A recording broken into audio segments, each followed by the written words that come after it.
It's Monday. It's a new week. It's a new you. So here's what it's time to do. You're listening to The Jaking Off Show. The Jaking Off Show is brought to you by fully grown adults that are bitching about kids' movies.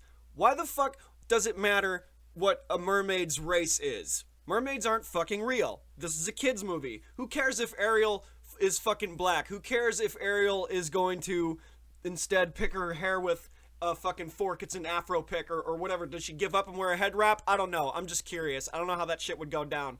I don't know nothing.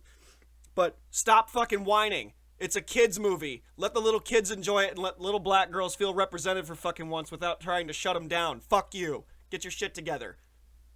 Take off your pants, light a joint. It's time to start the party. It's Monday. It's a new week. It's a new you. Clean slate. Time to start all over. Everything that happened last week doesn't fucking matter at all. You can't carry that weight on you. Your back's not that strong. And even if you could bench 400 pounds, the past is very heavy. Very, very heavy. And you can't dwell on it. And I'm guilty of that. Whoa, excuse me. Let's take a sip of the drink away from the microphone. How about that? Alright. So it's a clean slate. Maybe you fucked up last week. Maybe you got too drunk. Maybe you fell behind on a promise that you made to someone. Maybe you got too high one day. Maybe you're fucking playing too many video games. Maybe you're not cleaning your fucking room. Maybe your life's a mess. But that was last week.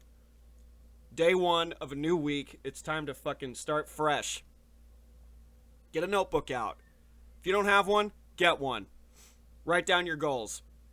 And it don't have to be fucking big goals. It could be small shit. Small shit. Just making your bed, or something, or start easy. Just write shit down and get it done. That's not difficult. And just to cross something off. Make breakfast, or buy breakfast or whatever.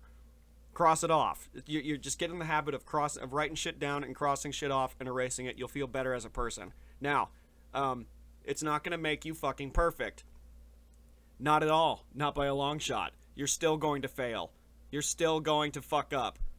And you got to take it on the chin and move on as quickly as you fucking can. Because you can't dwell on it. It's not healthy mentally. It's really not.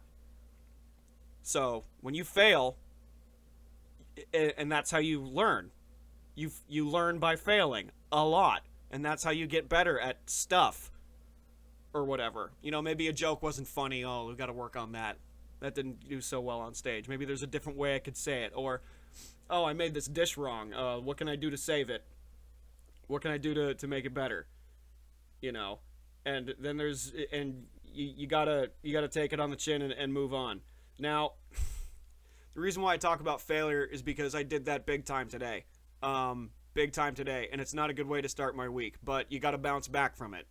Because I have 2 shows this week, back to back, and I have to be in a good mood. I gotta make people laugh, I gotta show up, I gotta do my fucking job. This is not a paying job, but it's something I like to do, and I have to execute it correctly, because I love to do it. Now, and this just hit me. It just hit me, not just walking over to the fucking weed store. I've lived in this town my entire life, and I am just realizing that an honest living is an oxymoron. It really is. I basically got this interview for this restaurant job via a friend works there, a reference. Now, that's very common in big cities like LA. It's borderline nepotism, but it doesn't always work in your favor. In this case, I don't think it did. I have zero experience with sushi. Zero. I knew nothing 4 weeks ago. And now I know something. And I'm good at some things, but it's not enough. Sometimes you give it your best at something new and it's not enough and it's time to move on. You gotta I gotta bounce around from place to place and basically lie. An honest living is an oxymoron in Los Angeles. You have to bullshit Add a couple more years to that job that you worked at. You'll get in the door. You just have to fake it at least for 4 weeks. And then you got something else going on. So I figured out, see, I got that white privilege. I get in a lot of trouble, but I don't get caught. Minimum wage, minimum work. I'm understanding that more and more. The more jobs I've had, is that there's gonna be people that don't give a shit, or there's gonna be people that don't do things right, or you're gonna get trained the wrong ways because people working in these environments don't give a shit. The staff steals food. Guilty. But this shit doesn't have a long shelf life, and there's so much waste. So, fuck it, why not? There's no cameras on me. I don't give a fuck. It doesn't matter. It doesn't matter at all. Because I don't care anymore. The only thing I care about is getting on stage while barely making a living, doing what you have to do to work, doing what you have to do to invest in the things you want to do. But you still got to work, and you still got to pay your bills, and you got to sacrifice, and you got to, cut some corners. People will lie and cheat to get what they want. And it is sad. It is very sad. I really hate that that's what this plastic town is known for, is that people will fake who they are to get by. The whole phrase, fake it till you make it, it's really disheartening. But at the same time, it's all about survival. That's what it's all about, is sacrifice and survival and trying to stay happy. Now, I made some moves. There will be guests. There will be guests. I just ordered some new equipment on Amazon, and it's Prime Day, so everybody gets Prime. And you know what? People are complaining about those types of jobs in like the shitty conditions. And I've done some research, and I agree. But they got jobs. They got jobs. They're not floating around from place to place trying to scrape off of whatever you can find. Food stamp life, and all that. What are you gonna do? What are you gonna fucking do? You're gonna fail. You're gonna fail until you stop failing so much. The guy that tested me today on my chef's test had been doing sushi for 30 years. And I'm going to ask him, how long did it take for you to stop sucking at your job? Or stop being shitty at the skill that you've learned. Going from nothing to 4 weeks of training and being taught by 3 different people, 2 of which taught me shortcuts, another taught me by the book, and some shortcuts as well.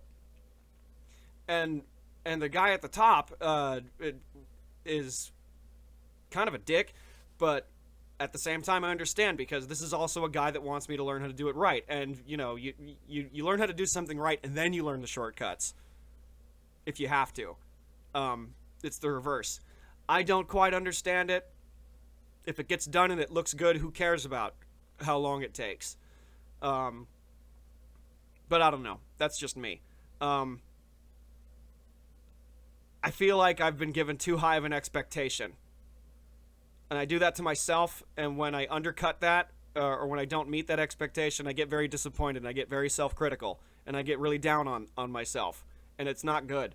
And that's something that I gotta work out. That's something maybe some of us have to work out.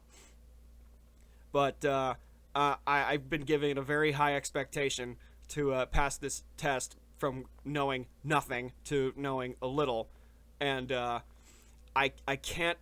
I have an opportunity to take the test again, but I can't bank on the possibility whether I pass or not. I can't bank on it.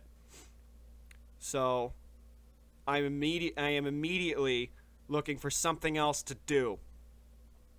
And I don't know what that is yet. I'm just hit the block, print out some resumes, just walk around. It doesn't even fucking matter. It does not matter at all. I got to do something. And as long as I'm able to have time to to do what I want to do and do what I do best and pay the bills, I'll do whatever it takes. I'll even tuck my tail between my legs and go back to my old job. I'll even do that. As much as I hate to say it, I crawled back. I called my old boss after I failed the test and was like, hey, look, I failed this test. I have another opportunity to pass it, but if I fail again, I'm done. I'm done, and I'll be let go. So I can float and I can do other stuff, but I gotta live, man. I gotta live, and I do have a failsafe now. Now, it is entirely possible that I could totally pass this test.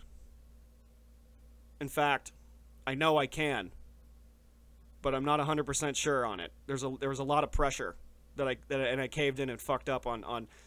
You ever fuck up on something that you never fuck up? Like, you ever fuck up on something that's second nature to you, and you're like, wow, that happened. Like, you know, I've been saying some of the same jokes for a while, and they're flawless and they kill. But sometimes I'm like, oh, slip of the tongue, I said the wrong phrase and they didn't, you know, it didn't resonate. And it happened. I'm like, wow, okay. You flub. Like I said, you're never gonna be perfect. You can be consistent, but you'll fuck up and make mistakes along the way. It's gonna happen. And I don't think that this job at Benihana could be cut out for me, whether I pass or fail, because there are some problems. There are some problems with management that I've noticed, and I've been real quiet about it. I'm just doing what I'm told. I'm not asking too many questions. I also don't trust anyone fully. I'm listening to my instructions, and that's it. I don't fucking trust anybody now, despite, you know, whether I'm being told is right or wrong. I'm going to meld all of the ways I have learned how to do something, and I'm going to make it my way. I'll do my best on the next test, and it's going to be 5 things at random. Hopefully it's something I'm familiar with. Like I said, can't bank on it. I'm gambling. I spent $90 on another pair of I spent $90 on some equipment. You know, a pair of the non-slip shoes, a pair of, like, you know, Dickies slacks, and a knife, a sushi knife, with, you know, 30. Let's, you know, even. Let's say I spent like $90. We'll just round it off to that. Fuck that. I'm going to take my blade back and keep it for my own purposes, because it's a good knife. It's really good for cutting. It's awesome. And I have like a little pumice stone. I can keep it sharp. I can make sick shit at home with this tool. I like it. And they didn't reimburse me for it, so I'm gonna take it. I'm just gonna fucking take it and leave. Pass or fail. I'm taking my stuff with me, and I'm not gonna do that. My mind might change in the coming days, but I have a fail-safe, so there's no reason to panic or get upset. I just gotta keep cool. Yeah, I'm upset about it, but given that I knew nothing to something, it'll benefit somewhere down the line, you know. Now I can make sushi if I have the ingredients in front of me. But I'd have to go to like some fucking other market, you know. Ralph's doesn't exactly sell seaweed paper. At least I don't think. Anyhow, I really needed to get that off my chest. This one's a little shorter. You know, I got a new thing going, so I only have so many podcasts per month. The details are, I have this free subscription to Buzzsprout, and they give me 2 hours of podcast time a month. So until I make some kind of fucking Patreon or something, basically asking for money. It's not much, like $12 a month, but you know, I got to do what I can to get around here. So I got my fucking liberal ass handout thing ready. Conservatives listening, fuck you, I do what I want. All right, we're at a quarter chub. We're still figuring things out. My purpose is clear. I know what I'm doing, but this is a bumpy road, and I got to adjust. Signing off.